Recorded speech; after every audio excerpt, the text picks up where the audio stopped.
Hi, unruly anime family. In this story, 72% of all fatalities are linked to dragons. However, these dragons are invisible to the majority of people. Only those that live in the reverse world can see them. But even then, only a select few become qualified enough as witches or wizards to make contact with dragons. A beautiful, pretty, attractive girl named Noel is one of these witches, and she ignores some nerds that are gawking at her while walking through the city. おい、見ろよ。サウスブラックストン校の子だよ。真っ黒じゃねえか。そこがいいんだろ。私が何者であるかを誰にも証明しないで済むからだ。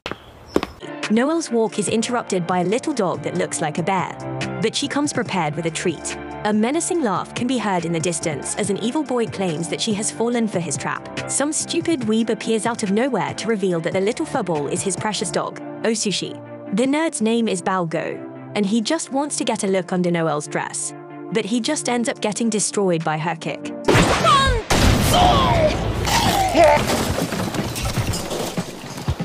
Balgo admires Noel for being a strong, independent woman, but Noel doesn't want to hear him speak anymore and shows him what she will do to his manhood if he doesn't leave her alone. This little stalker warns her not to underestimate him, but Noel just finishes him off with another strike. Noel feeds the little dog and plans to find it a much better owner. She leaves the dog just seconds later and reports for duty using a real old-style phone booth. This phone booth actually transports her to the reverse world, leaving Balgo wondering where his future girlfriend went. In the reverse world, a crowd gathers as they try to get autographs from a girl named Ninny. Ninny breaks free from the paparazzi, and she blames Noel's lateness for the crowd forming. Ninny's fans beg her for some weird fan service stuff, so she and her friend run away. The two argue about how stupid their names sound, and Noel wants to be called Noel-chan. Ninny demands that her expressionless friend stop acting Japanese, especially since she hasn't even been to Japan. Their pointless conversation finally ends as they approach the flying monster train they will be taking, but it's just about to leave. Ninny forces her way into the poor monster.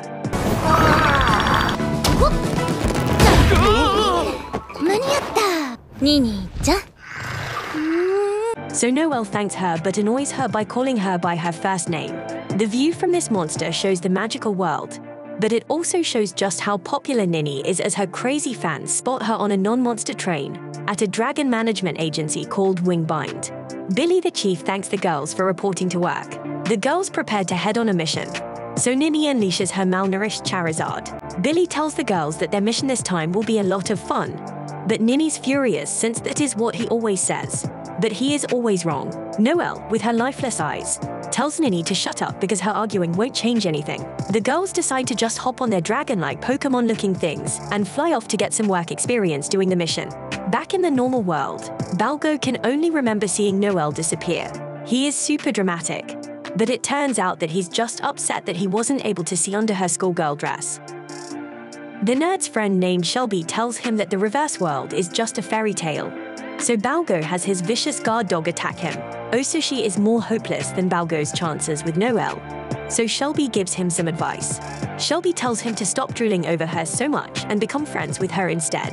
Balgo suspects this traitor of wanting Noel for himself, but Shelby isn't interested in hideous girls. Back in the upside-down world, Noel feeds the starving dragon, but Ninny gets frustrated. She just wants to climb the ranks and join something called the Sabres so she can protect the city of London. The dead-faced Noel is completely the opposite, as she's fine just the way things are. The guy who requested their help finally arrives, and Ninny gets annoyed when Noel introduces her like she is her boss. The guy needs help with an A-rank harvest, so the girls have to climb some giant camel-looking monster. This monster carries grapes that the guy needs for making wine, but he can't do it himself. If a civilian were to touch a dragon directly, they would get the death penalty. When dragons make contact with humans, they absorb all their negative emotions and turn into dark dragons. Noel, with the deadliest eyes you will ever see, reminds Ninny that witches exist to be a bridge between humans and dragons. The giant camel burps all over Ninny, so she just wants to hurry up and get the mission over with. Unfortunately for her, Noel discovers that the grapes are inside the giant beast's nostrils. Back in the normal world, Balgo doesn't find anything strange about the phone booth. His friend thinks he's just going crazy, But Balgo is certain that he saw the letters WB on a manhole cover. Shelby tells Balgo that he should go back to thinking of women's delegates instead. But Balgo gets offended and points out that he never stops thinking about them. Just then, the adorable little Osashi explodes, and Balgo is shocked since only his cute little pets outside remain. What's even crazier is that what came out of the little pup was a giant black dragon. Back in the upside-down world, the girls are harvesting monster grape boogers when they get a call from Billy. Billy asks them to finish up the harvesting job at this very moment since he needs them to do an extermination instead. Noel refuses since she thinks Billy must just be half asleep and will never assign them an extermination case. If he was in his right mind, Billy can still hear the stupid girls and explains that the sabers are busy doing a practice exercise. Ninny knows exactly why he has chosen them, and it's because they are the strongest pipers in existence. As they make their way back, it becomes clear that they don't have time to get there with a phone gate, so Ninny thinks they should use something called a coin gate instead. The dead face. Noel wonders why Ninny is so excited, but it's obvious. She explains that she wants to save London and make everyone take notice of them. That way, she can get promoted to the Sabers. Noel brings out the coin, so he shoots it, and it opens a gate. Back in the upside-up world, the boys run for their useless lives, but they can't even see what is trying to end their lives. Balgo vows to protect his little buddy, Osushi, but he is just a stuffed animal with no stuffing. At this point, the boys can tell that the invisible thing is about to end their lives, but the girls arrive just in time. They spot the dark dragon but can't understand what it's doing in the middle of London. Noel tries to figure out how it was able to conceal itself until it got this big, but he's shocked when the dragon begins to speak. The dragon calls Noel out directly and demands that he get a look under Noel's dress. 痛い！ダークドラゴン！なんでこいつフロントロンドンにいんのよ。確かに変です。パンツ見せて！ Noel can instantly tell that those are Balgo's words, and he demands that he come out. Balgo is stunned to see that his future wife is somehow flying, but she is furious. She explains that contact with the dragon carries a 100-year sentence or, even worse, the death penalty. Balgo doesn't seem to have a brain, as her warning doesn't register at all. He can't understand why she is so angry and just thinks that her angry face is super cute. Ninny teases her friend about the boy, but Noel isn't into jokes and decides that she will obey the laws and end his life. The girls notice Osushi's lump of fur, and Noel explains that it's Balgo's puppy that he was very fond of. And then he determines that this dark dragon must be a disguiser, a dragon that uses a corpse as a disguise and becomes what the body is. Balgo simps super hard to get Noel's attention, but his friend can't believe how casual he is.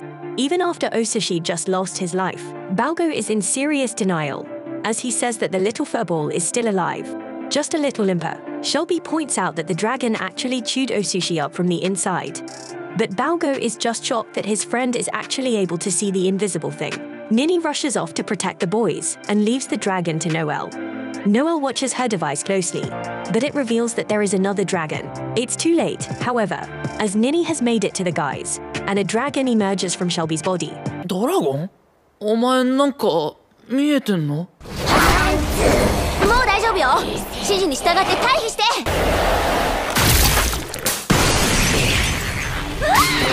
Absolutely destroying Ninny. Noel tries to rush to her friend, but monster-level Osushi holds her back. Shelby is annoyed since his plan to eat them all has been ruined. But Balgo can't even see his once close friend anymore. Shelby tells Balgo to run, however, since he just wants to eat a witch so he can become immortal. Ninny fires her weapon at this thing and tries to explain that he's just talking about a myth. Shelby wants to find out for himself, but Noel appears just in time to save Ninny. Noel apologizes for being late, but she explains that she took care of the monster, Osushi, that wanted to see her delegates. Noel then reveals that Balgo and Shelby were almost hit by a train when they were 7 years old. Shelby tried to protect Balgo and was badly injured. Ninny assumes that's when the dragon took him in disguise. However, a dragon hiding among humans for that long is extremely dangerous. Just then, Shelby instantly catches up to them and sends Ninny crashing down to Earth, with Noel getting struck right after.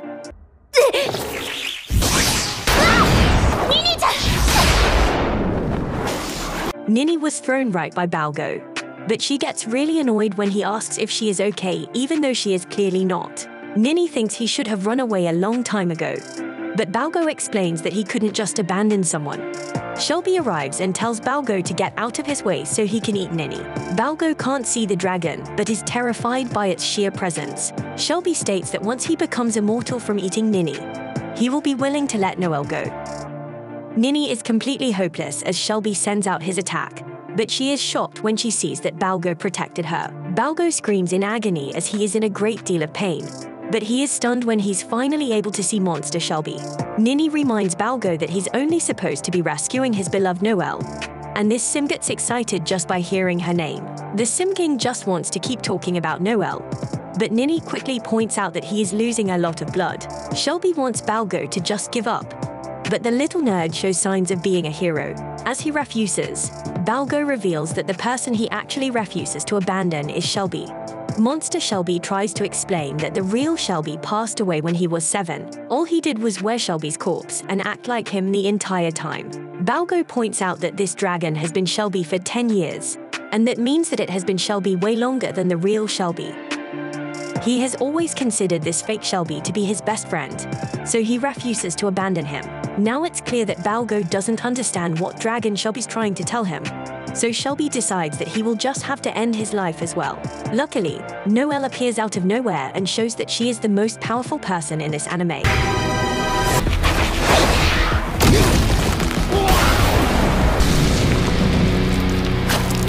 As she easily destroys Shelby, Balgo is shocked when his queen calls out to him, and even more stunned when she calls out what he just did. Kind of cool. Dragon Shelby can barely move, but he takes to the sky and makes one last attempt at an attack. Noel surprisingly decides to accept Balgo's feelings. It was a win for Simps everywhere, and she prepared her weapon. She uses an attack called Absolute Dragon Shatter, and it blows Shelby up into a million pieces. Dragon Shatter!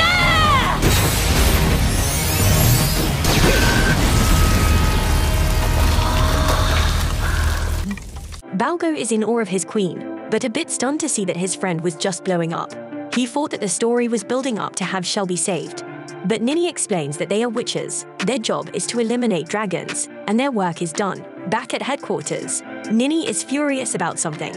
Billy explains that Balgo was in contact with a dragon for 10 years. He was also just bitten by Shelby, so he has been turned into something called the Dragonclad. Ninny is still furious and just thinks he should be getting the stop living penalty.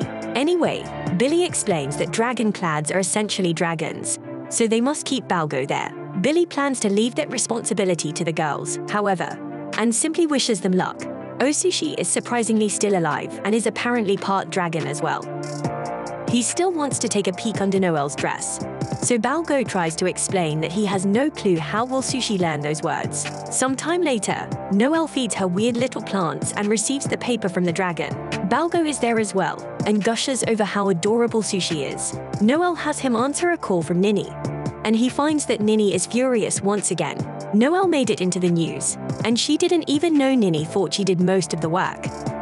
Ninny turns her rage towards Balgo, but luckily for him, their attention switches to a message from Billy. Noel refuses his job offer since it's Saturday, but he reveals that this job is worth 5 times the pay and points.